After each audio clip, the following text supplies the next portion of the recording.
Platelet adhesion and aggregation. In flowing blood, red cells predominate in the axial stream, while the biconvex disc-shaped platelets are marginated along the vessel wall, where they are well positioned to monitor the integrity of the endothelium. The normal endothelium provides a non-adhesive surface to circulating platelets. However, when vessel wall injury occurs, for example by cutting or severing of a vessel, or as shown here by a puncture, and there is endothelial damage, the initial response of platelets is that of adhesion to collagen fibers in the exposed subendothelium. Collagen is one of the most thrombogenic components of the subendothelial matrix, responsible for the initiation of platelet adhesion.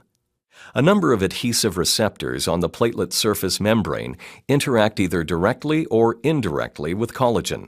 Initial binding of platelets is considered to occur via the integrin alpha-2 beta-1 GP1A2A receptor, which allows for further binding to collagen via the GP6 receptor, initiating transmembrane and, subsequently, intracellular signaling.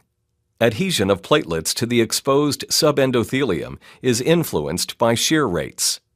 At high shear, alpha-2 beta-1 and GP6 are not sufficient to initiate binding to collagen, and binding of the GP1B95 receptor to von Willebrand factor, abbreviated here as VWF, that is immobilized on collagen, becomes essential in platelet adhesion.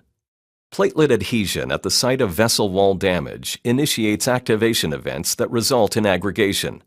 Adherent platelets undergo a dramatic shape change to an irregular sphere with multiple filipodia spreading on the subendothelium, increasing their area of surface contact.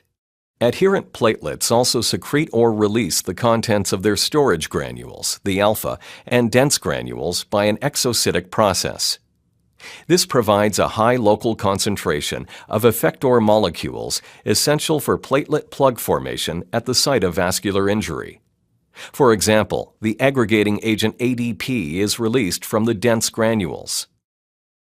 Platelet activation stimulates the formation of another aggregating agent, thromboxane A2, abbreviated here as TXA2, via the arachidonic acid cascade. Details are shown in Figure 26.5.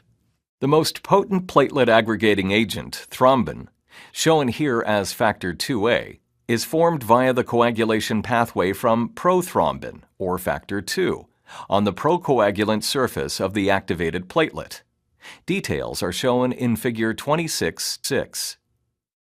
ADP, thromboxane A2, and thrombin bind to specific platelet membrane receptors and stimulate aggregation on and around the platelets adherent to the subendothelium via receptor-mediated signal transduction events. Aggregation is an active metabolic process. Binding of any of the agonists to their respective membrane receptors initiates signaling pathways that ultimately convert integrin alpha-2b beta-3 or GP2b3A from a low-affinity resting state to a high-affinity activated state for binding extracellular soluble ligands such as plasma fibrinogen and von Willebrand factor. Fibrinogen is shown here. The transmission of an intracellular signal leads to disruption of the complex between the cytoplasmic tails of alpha-2b beta-3, followed by a conformational change in its extracellular globular head domains from a bent to an extended state, promoting the binding to fibrinogen and von Willebrand factor.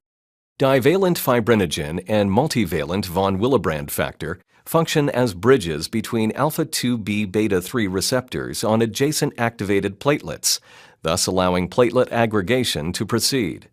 In this way, the large and complex metabolic repertoire of platelets allows them to effectively perform their primary physiological role, that of supporting hemostasis upon tissue trauma to form a platelet plug that arrests blood loss from a vascular injury.